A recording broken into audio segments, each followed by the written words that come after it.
this goddamn team making me do, having to stay up longer than I want to be, making me do streams and recaps at 1 in the morning.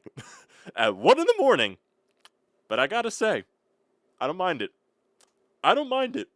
When you go out there and you find a way to win like the way you've been winning for a while, holy shit, that game was wild. My God. My God. What a win. What a win. To win 2 games. The hangover game. The hangover game. They won the hangover game. They won a hangover game. After winning the NL East last night, they party all night most likely. You see people funneling beers, chugging beers, drinks, alcohol the entire night. They were probably all hungover. They won the hangover game. Again. They won another hangover game. This team doesn't make sense. The people that they're getting contributions by, it doesn't make sense. Everybody is doing their own little thing. Everybody is contributing. Everybody in the lineup. It just wasn't their full-fledged lineup. Marchan was playing tonight. Marchan was playing tonight, and he's the one with the big bomb to give you the win in the 9th inning with 2 outs. With 2 outs. After this team was getting no hit, by the way, by Shohei Ohtani, and then the Dodgers and Dave Roberts had the brilliant idea of taking this dude out of the ball game, and then what happens as soon as Ohtani comes out of the ball game? The Phillies score 6 runs. The Phillies score 6 runs against this Dodgers bullpen because of course. Because of course. With a freaking Brandon Marsh 3-run bomb, with a Kepler pimp job. Oh my God, this dude crushed that ball. Holy fucking shit. Jesus. Jesus. Oh my God. Oh my God. What? This team doesn't make sense. Christopher Sanchez, he allowed a couple of home runs, allowed 4 runs in this game, but I will give him credit. He still found a way to go 7. He still found a way to go 7 and keep you involved in the game. He had a lot of swings and misses in this game, too. It wasn't the best Christopher Sanchez performance. I'll definitely admit that. He was okay. He was okay. Kept you involved. Allowed 4 runs. He went 7 innings. He went 7 innings. So, I'll give credit where credit is due on that perspective. Don't like the home runs, but Christopher Sanchez traditionally does not allow home runs, so this is a rarity for him, especially 2 home runs in a single game. So, I believe when he allowed the first home run, it was like 55-plus innings since his last home run allowed. So, good on Sanchez. He'll 100% bounce back from that. And he bounced back basically for the rest of the game, even though he did allow the 4th run eventually. But he still went 7 innings, especially when you put him into the 7th inning after you just get the lead. So, crazy stuff. Absolutely insane stuff. So, what a win. What a win. And I thought this was going to go extra innings again. I was like, okay, top of the 9th inning, your bottom of the lineup is up. It's probably going to go to the bottom of the 9th. You're going to use Duran to try to get to the extra innings, and then maybe something magic happens there again. Nope, they had the magic in the top of the 9th with 2 outs, by the way. With 2 outs. And who started it? It was a Weston Wilson double. It was a Weston Wilson double. Weston Wilson does his stuff again. Followed by Bryson Stott, working basically a 4-pitch walk. It was a 3-0 count. Then they intentionally walked him. What an at-bat by Marchan, though. What an at-bat. Wasn't aggressive. Took his pitches. Became a 3-run count. And Trinan just hung a ball in a place that Marchan wanted to hit it. And, my God, the bounce that this ball took to even get out of the ballpark, it is a game of fucking inches. Might I add. It is a game of inches. It went into that weird corner of Dodger Stadium, into basically near where the foul pole is, those seats, and then that weird wall where the fence extends with the bullpen. It bounced off that little corner of the wall and bounced into the seats. So it was a home run. So I'm just like, what? Huh? Marchan? Okay, I'll take it. I'll take a Marshy bomb. I will take a Marshy. All you needed was a single. All you needed was maybe a single to drive the. I was even thinking Marchan get a walk to get at the batter. Nope. Marchan was like, nope. I'll do option D and hit a bomb. Well, it wasn't a bomb really. It was a line. It was a laser that bounced right out of the ballpark. I was just. It's crazy. That was crazy. I actually do want to see. I want to see the baseball savant think of this. I want to see baseball savant says what was that Marchan home run in every ballpark. I really want to see that because that would be very hilarious if that was the case. If it's like, oh, this is probably not a home run in many ballparks. I want to see. No, it's a home run in 18 of 30 ballparks apparently. Home run in 18 of 30 ballparks. Okay, so it I know, Franco, you're saying it's a Mickey Mouse home run, but according to the baseball savant, I know, it bounced so weird out of the ballpark that you could say that, but that was a crazy home run. I'm not gonna, that was crazy. That was amazing. I wasn't expecting Marshy to be the guy. You probably think that Rob Thompson would have went the pinch hit for Marchan, probably brought in JT. No, he stuck to his guns. He stuck to his guy. He put his belief in his guy. And that also goes to when the Phillies put up the burger in the when Ohtani basically came out of the game. It was lefty-lefty basically that entire inning. When, you got lefty-lefty Schwarber, Harper, then it eventually got to Brandon Marsh. Rob Thompson probably had Nick Castellanos ready and waiting in the bullpen. And then Rob sticks with Marsh, lefty-lefty. Falls behind 0-2 in the count, and the dude one-handed out of the ballpark. 3-run bomb. And then eventually, when they go to the bullpen, Kepler gets the pimp job. Everybody is doing their thing. Everybody is doing their thing. It is crazy how everybody is finding a way to contribute right now. It is insane. They've been doing this for a while now, too, where everybody is just finding ways to contribute. And it's guys that you don't expect to contribute. Guys like Weston Wilson. Guys like fucking Max Kepler, who has completely, basically turned around his season at this point with the way that he is contributing for us lately. Still, the entire whole picture of Max Kepler hasn't been good, but this dude has been stepping up for basically a little bit right here. So very good, basically since being put into the platoon situation. So good on him. The entire outfield is doing his job. It's a complete 180 of how bad the outfield was for most of the season. They basically doubled their OPS out, but I believe they had one of the worst OPSs in the league. Now their OPS is like above 800 since acquiring Harrison Bader. It's crazy. It is absolutely insane. Kemp has produced in his time since Alec Boehm went down. Stott's been doing his thing for a little bit. Even Schwarber, Harper and Schwarber really haven't been the most consistent guys here. JT, has been cold for a little bit. Castellanos, sometimes when he gets into the lineup, he finds a way to contribute. Like when those guys, even though Bryce had the big home run yesterday, Schwarber also had a home run. These guys are finding ways. It doesn't force Schwarber and Harper to take most of the thing. It's everybody doing something. Everybody is doing a part here. It's passing the baton to every single guy in the lineup. And they're all doing their jobs. Even sometimes more than the job that they're probably even asked of. That's the fun part. That's the great part. Sometimes you just need a single. These guys go get a home run.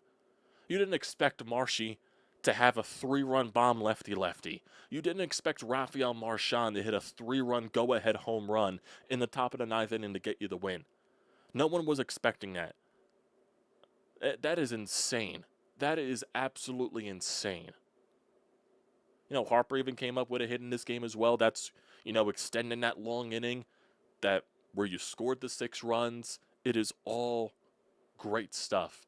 And yeah, David Robertson maybe 2 nights in a row against the top of the lineup for the Dodgers probably was never going to end well. Ohtani hit an absolute piss missile off of him. My God, that ball was crushed.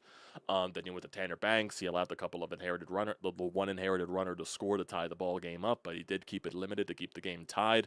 And then you responded in the top of the 9th inning. That's what this team does. When one team punches, you counterpunch. That's what this team has been doing every single time right now, realistically for a while. For the past 2.5, 3 weeks. Realistically, ever since getting swept by the Mets in Citi Field, that's what this team's been doing. Punch, counterpunch, punch, counterpunch, punch, counterpunch, punch, counterpunch. It is insane. It is crazy that they keep doing this. And now you completely further along that bye week. And right now, I believe you're 7.5 games now above the Dodgers. 7.5 games, I believe. They just showed it on NBC Sports Philadelphia Phillies postgame. I believe that is the fact. I believe that is the case. I want to see what the standings right here say on ESPN and stuff like that. Yep. You're above the Dodgers by No, 6.5 games, not 7.5. 6.5. 6.5 games. So, very good stuff. I did the math wrong. You're, it's a 6.5 game lead. But, keep doing your thing. Keep doing your thing. It's great stuff. It is great stuff to see what this team is doing right now. Fantastic. So, let's go into this game. Detail by detail. Christopher Sanchez, 7 innings, 7 hits, 4 earned runs, no walks, which is still huge for Christopher Sanchez. 6 strikeouts, 102 pitches, 75 strikes. Realistically, he was throwing a lot of strikes. He was getting a lot of swings and misses, you know. Just when he allowed the runs, it ended up going out of the ballpark. But he still found a way to keep you involved. David Robertson, not the best appearance, allowed the 2 runs. Banks, he allowed the inherited run to score. Duran got his revenge. He got the 1-2-3 9th inning. So good on him for the bounce back on that. And I was expecting that whatsoever, too. But it's crazy. Shohei Ohtani is no-hitting you through 5 innings. Through 5 innings. And he comes out of the ball game. He threw 68 pitches. What are the Dodgers doing? What is Dave Roberts doing? That is insane. You take Ohtani out when he's no-hitting us. Then the bullpen immediately coughs that up. That is poetic. Poetic justice, I guess you could say, for that dumb decision by Dave Roberts. That dumb decision, so dumb decision by Dave Roberts. It is crazy. Because Robolevsky, 5 earned runs. Then Henriquez came in, allowed the bomb to Kepler. And then eventually Blake Treinen was the one that blew up against Rafael Marchan with 2 outs. Crazy. Crazy. You had 8 hits in the game, and that was after getting no hit through 5 innings. So you had 8 hits in between the 6th and the 9th inning. It's crazy. It's crazy. So let's look where the runs were scored in this game. So you go to that bottom of the 2nd inning.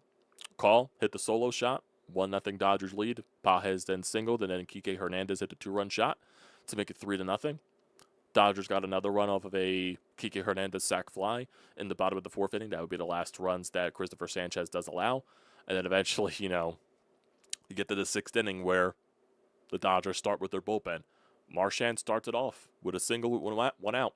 Then Bader singles, 1st and 2nd here. Schwarber then singles to load the bases up. Harper with a huge double to score 2 runs. Cuts the lead in half, basically. It becomes 4-2. Then Brandon Marsh falling down 0-2 in the count, lefty, hits a bomb. 3-run bomb, puts you up 5-4. Then eventually Kepler hits a home run. Becomes a 6-4 ball game right there. So, cool. It's crazy. Crazy. Why did I say cool? I don't know. My brain is it's 1 in the morning. People let me do my thing. Just let me do my thing, whatever the thing is. It was a pimp job. It was an absolute bomb. It was a bit like, dude, this ball went fucking far. My God, Kepler, that ball was fucking crushed. Jesus, my God. Then you get a couple of 1-2-3 innings from Christopher Sanchez following that in the 6th and the 7th inning. That would be when his day is done. And you got to think about this, too. The Phillies also went 1-2-3 in the top of the 7th and the top of the 8th. So they got 8 hits in between this, in the 6th inning and the 9th inning. That's when the Phillies got their hits. Opportunistic. Bottom of the 8th, that's when Ohtani hits the leadoff bomb against David Robertson. Then Teoscar Hernandez hits the double with 1 out to eventually kick Robertson out of the game. Tanner Banks then walks Freddie Freeman in a full count. Tommy Edman then singles, which doesn't score the run because Teoscar Hernandez got frozen up on the base paths. But then Call hits the sacrifice fly, and then Banks get Pages to foul out, pop up in foul territory with a 2-0 count to limit the damage there. Game is tied at 6, though. Then you go to this top of the 9th inning. Blake Treinen out there. Kemp grounds out. Kepler pops up, and Kepler even got a hanger, too, that he just missed. So imagine if Kepler got a hold of that one. That would have been crazy. Weston Wilson doubles. Crushed the ball. Honestly, ball was, I guess they said was top spinning. Ball was still crushed. Ball was still hit hard. Stott then basically walked on 4 pitches. Rafael Marchan, great at bat right here. Takes the front, just hangs in the lower inside part of the plate. Marchan lines it out of the ballpark. Got a little luck from the bounces, but that's what happens when you're going good. When this team is going good, you get the bounces that go your way, and it's a 9-6 ball game. Duran comes in, gets 3 straight groundouts of from Muncy, rushing, and Shohei Ohtani after falling behind 3-0 to Ohtani. Gets him to a 3-1 count and then eventually grounds out. It bounced off Duran too, so got fortunate bounces right there once again. Go to the lineup. Harrison Bader goes 1 for 5. Kyle Schwarber goes 1 for 3 with a walk. Bryce Harper goes 1 for 3 with 2 RBIs and a walk. Brandon Marsh goes 1 for 3 with 3 RBIs on his 3-run bomb. Otto Kemp goes 0 for 4. Max Kepler 1 for 4 with his solo bomb. Weston Wilson 1 for 3 with a walk. Bryson Stott 0 for 3 with the walk in the 9th inning, which was huge.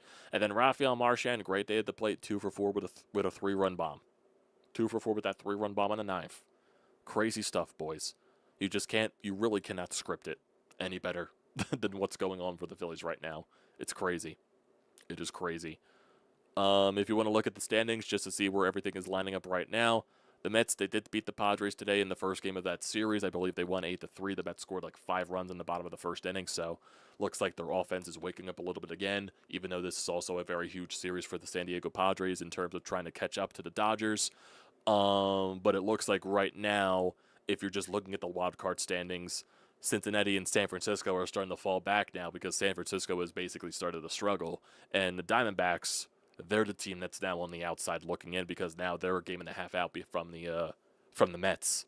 So that's basically going to be the Mets. That's the team that the Mets have to watch out for right now. And I don't know who has the tiebreaker between these two teams with the Diamondbacks and the Mets. I could not tell you that. It doesn't look like they played the Mets in the first half. It looks like they played the Mets in the second half. In the first half, they didn't play them in the second half. So let me see. Diamondbacks won 2 of 3 in Citi Field, and they lost 2 of 3 at home. So the series is tied. So I'm not sure how the tiebreaker would work. Would that be a game 163 if your season series is tied? Would that be? Would you have to play 163? I'm not entirely sure. How do tiebreakers work? Work in MLB. How do the tiebreakers work? Okay, so you go to head-to-head record and then intra-division record. If the head-to-head record is still a tie, which often happens with wildcard contenders who play an even number of games against each other, the team's record within their division is used. And intra-division record and interdivision record. If still tied, the tie is broken by the record against teams in the same league but outside the team's own division. So let's see how that would work. What's the Diamondbacks' record against the NL West? What's their record against the NL West? Diamondbacks' record, that would be first division. Against the West, the Diamondbacks are 25-20, and then the Mets against the NL East are 23-23. So the Diamondbacks would win that tiebreaker if that were the case. If that was the case. Because the Diamondbacks have the better record against the NL West. Interesting. And then interdivision record, if still tied, the tie is broken by the record against teams in the same league but outside the tie team's own divisions. And then last half of intra-league games, if the teams are still tied, the next tiebreaker is the record within their own league during the second half of the season mathematically, not just after the All-Star break. Oh my God. These tiebreakers are weird. Why'd they get rid of game 163? That would have made things so much easier.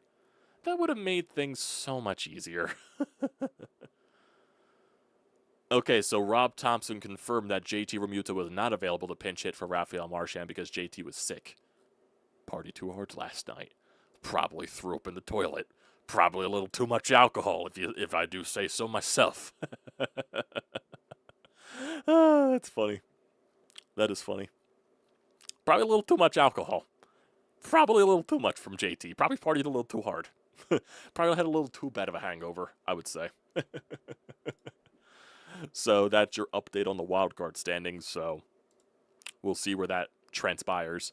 The Mets' schedule is probably the easiest out of everybody's because after the Padres, they do play Washington, Chicago, and Miami. So in theory, well, even though the Cubs won't be an easy series whatsoever, but what is the other pitching matchups right here for the Padres against the Mets? So it's David Peterson against Nick Pivetta, and then it is Randy Vasquez going up against Hung, who had a very bad outing against Texas in that where he allowed a lot of runs. So we'll see. We'll see. We'll just see where things go. I do think at the end of the day, the Mets might just get that wild card spot just because of how bad and how inconsistent the other teams on the outside looking in are. But the Diamondbacks are getting hot. So we'll just see where everything does go from there. We'll see. And then, like I said, that with the updated with the league standings in terms of the bye week, you're 6.5 games up on the Los Angeles Dodgers. And if you were to lose tomorrow, that would go back to 5.5 games, which is a game better than when you started in this series. So that's more than you could ask for. A 5.5 game lead with 9 games left to go. You basically control your own destiny at that point. Something catastrophic would have to happen for you to lose that deficit. And the Dodgers do have some tough series coming up. I know they played very well against San Fran their last time, but it's still a 4-game series against San Francisco, and they're fighting for their playoff lives. I'm sure San Francisco is going to want some payback. And then you're going to have Arizona, who's also going to be fighting for that wild card spot, so that's going to be a very tough series. And then you also got the Seattle Mariners, who most likely that final series could very well decide what happens in the AL West, because that AL West is most likely not going to be decided on until the final game of the season, even though the Mariners are very hot right now. They've won 10 in a row. They're very hot.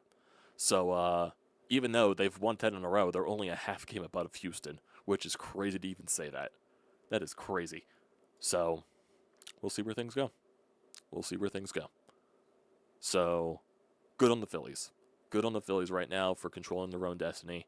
Milwaukee did beat the Angels tonight, so nothing really gained right there in terms of that for the first bye week.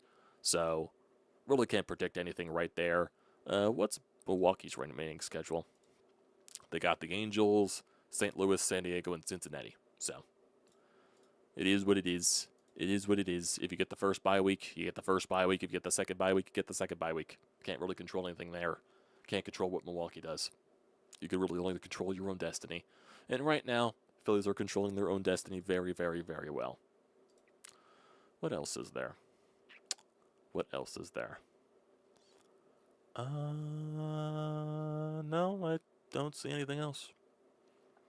Don't see anything else in terms of from this game or anything else from Twitter reactions and all that stuff. But, it's crazy. This team's got me up doing another goddamn 1 in the morning stream. I do appreciate the people that do tune in this late. I'm sure there's a couple of West Coast people. I got 14 people in the chat, in the viewers currently, and I have 66 views in total. So I appreciate it. If you guys are new to the channel, hit that subscribe button. Definitely won't be doing 1 a.m. streams more in the future. But, you'll get streams. You'll get recaps. So, you get to see my stupid face. And my stupid reactions. No, we got some voicemails here on the Anytime Hotline. We might as well get to those. And then we get to you guys in the chat. And then we'll wrap it up. Wrap it up way earlier than we did last night. So, let's get to... We got 2 calls here. We got one from Austin, which is very short. And we got one from Mist. So, let's get to Austin's and let's chat. Wow. Wow. Wow. Wow. This team is going all the way. Also, it's 1 a.m., so that's all I'm saying. Wow. Wow. Wow. Wow. I understand. It's very late. You probably have people in your house that are sleeping. I completely understand. Granted, I have people in this house too that are sleeping, but they're probably dead asleep. So, they're also heavy sleepers. So, I could probably get away with some things, even though they probably still hear me. And I'm like, sorry. Mist, he is new and he is subscribing. I don't believe you. I don't believe you. And speaking of Mist, let's get to his voicemail.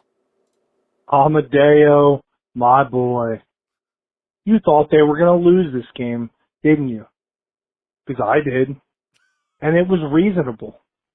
Like, Sanchez pitched pretty well, was a little rough around the edges, but you can forgive him, right? You know the team was partying last night, and you know that their plane arrived late as shit yesterday, and they were jet lagged and, like, whatever. You're all ready to, like, we're all ready to write them off, right? And just say, like, hey, boys, you did it. Today's your day off. But then, come back and win the series tomorrow. And that's what the game seemed like. You know, they were sluggish. They weren't getting hits early on. I was trying to pay attention. I was also playing Call of Duty, you know, whatever. But, like, as I was paying attention, I kind of saw, you know, whatever. It just didn't quite get it done. But then they come back, and the guys at the bottom, they do it. Wilson, crushing the ball. Marchan, with the most clutch home run of, like, all time. I'm so over time. I don't know if you're still even playing on the stream at this point, but goddamn, man, this team feels good. It feels different. I think we're going to kill everybody. Go Phils. I believe that too. I absolutely believe that too. Yeah, it's weird times during these late games to where you basically just do anything when you're watching it. That's what I've been doing.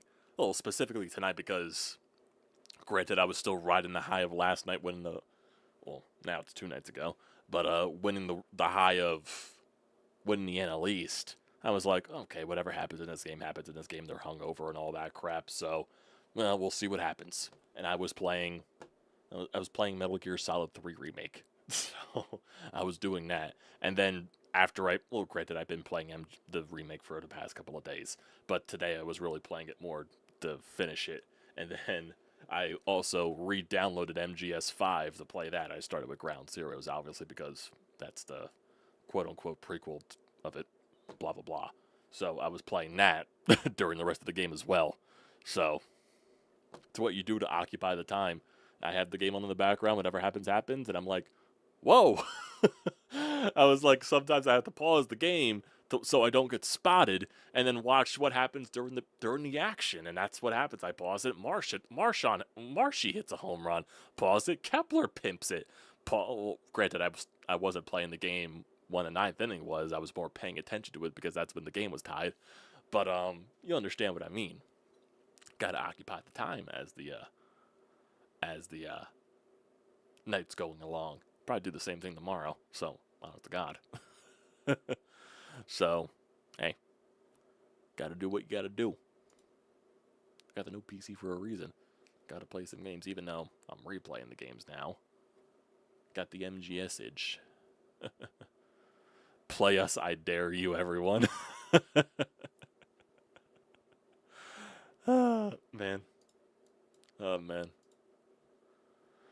Andrew, I fell asleep during the game several times and woke up during the 6th and the 8th innings. Well, you woke up during the best time. You woke up during the best time. The good parts. Not when we were getting no-hit by Shohei Ohtani. So you woke up for the good parts of the game at least. So you enjoyed your process. You enjoyed your experience. Granted, we all enjoyed the experience tonight with the way the game ended. We all enjoyed it there. 91 and 61, 30 games above 500. Crazy. 6.5 game lead above the Dodgers for that bye week. If you find a way to win tomorrow with Jesus Luzardo on the mound, you are up 7.5 games with 9 games left to play. And then if you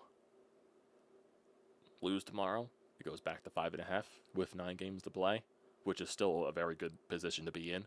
So realistically, at this point, you're in a really great position for the bye week. So you did your job. What you had to do in this series was win 2 of 3. But hey, why not try to sweep? Why not try to sweep them? This game has probably been more. This series has definitely been more tough to win these games than, like, say, the other series. That's because the Dodgers keep fighting back, but you also counterpunch them. So that's what this team's been doing. It's what this team's been doing. Hello, Shoko. As my cat is begging me for her attention. She probably wants me to go lay in bed. She gets very antsy at this point when I'm still on my computer. She really wants me to go lay in bed so she can go to bed. It's one of those things. So right now I'm just going to pet her for the time being to distract her attention-needing things. She's very needy. The second seed magic number's got to be small. Yeah, I think it's I think Austin actually said it in the chat. I think Austin said it was 4 games, if I'm not mistaken. I think Austin said it was 4 games.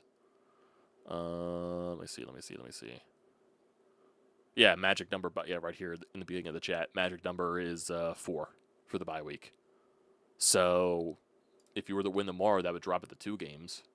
And now, granted, that would be combined with Phillies and Dodgers losses. So whatever happens over the course of the next so many, like I can definitely expect the Phillies to win 4 games in the next 10 games. I could definitely expect that. Or that's also combined with Dodgers losses, which they're not going to win out either. So you win 2, they lose 2, whatever you got to do. Whatever you got to do.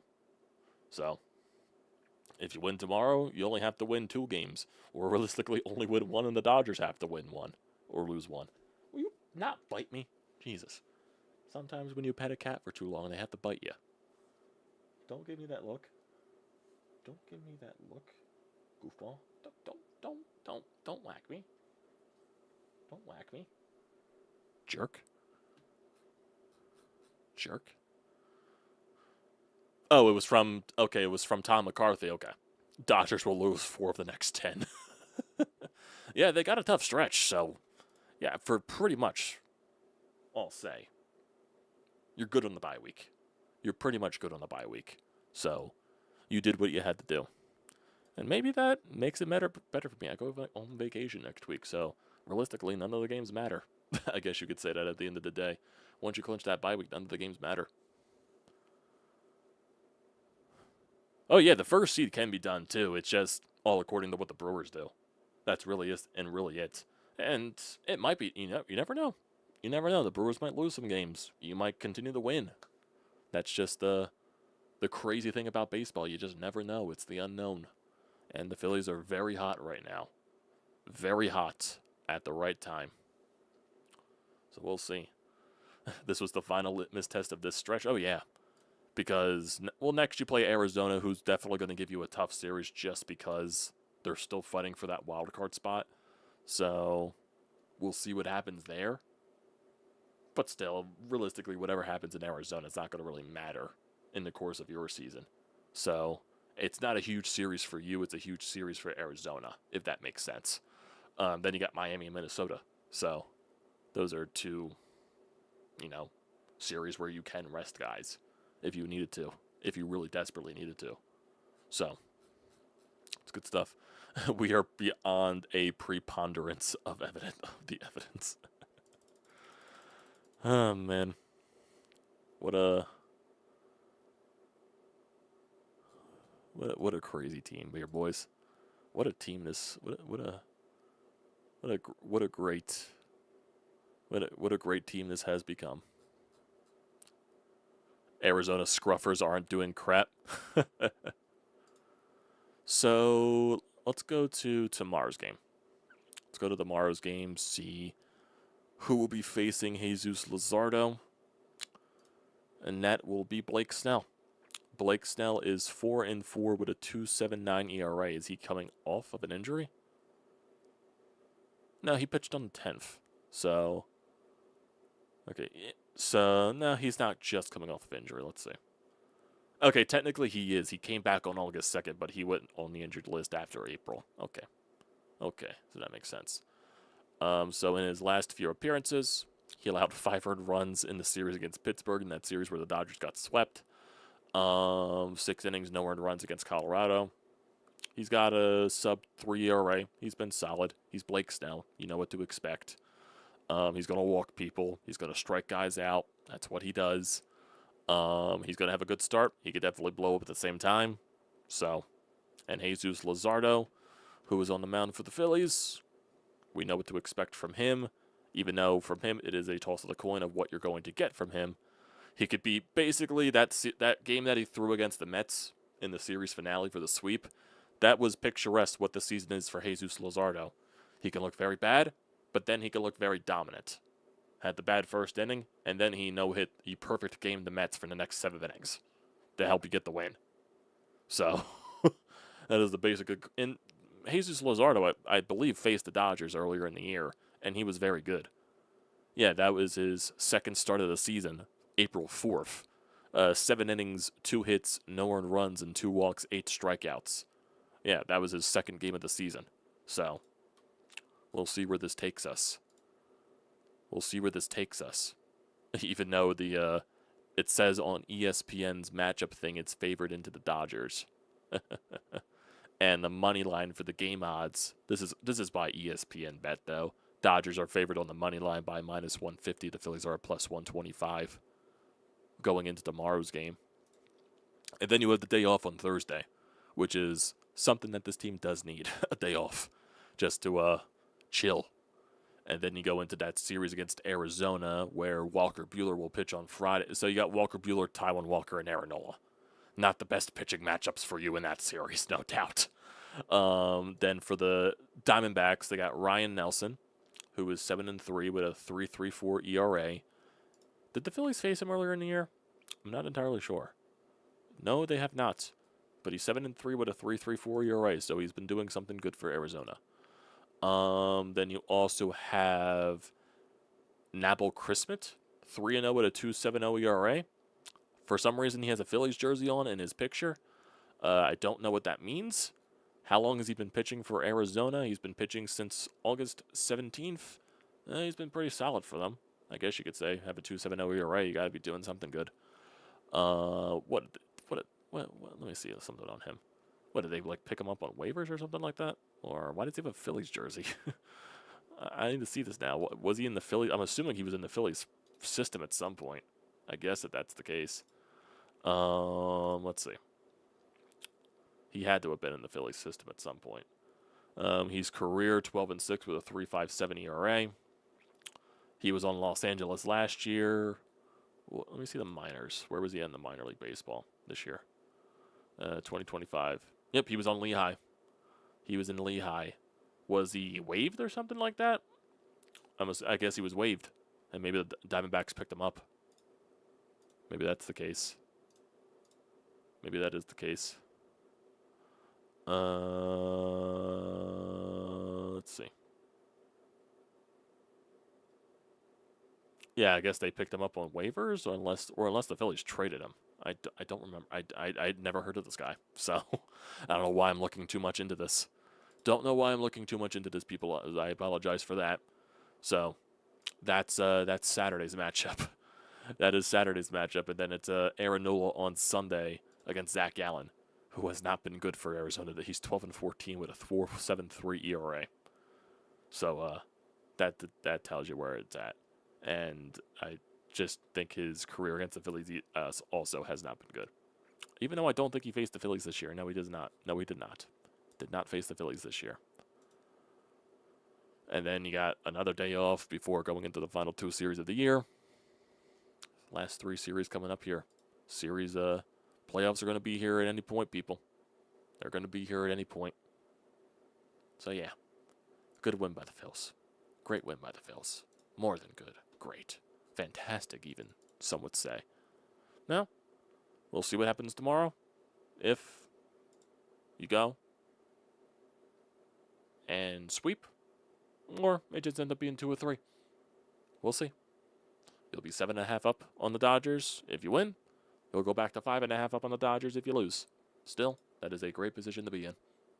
Well, that'll do it for tonight, everybody. Or this morning, whatever you want to say. This very, very early morning or late night. I appreciate you all for tuning in this late once again. This goddamn baseball team forcing me to do this, but I love doing this at the same time because they're playing fantastic. So don't forget to leave a comment in the comment section down below. Don't forget to drop a like. Don't forget to hit that subscribe button. Does me a great deal of service. With the YouTube algorithm, you can also use the code TTPSPORTS, $20 off your first purchase at SEATGEEK. Great deal to not pass it up. And, yeah. Determining what's going to happen tomorrow. Maybe the Phillies do this again, and we're forced to be doing a stream at 1 in the morning. We'll see. But, maybe you'll see something pop up. But for now,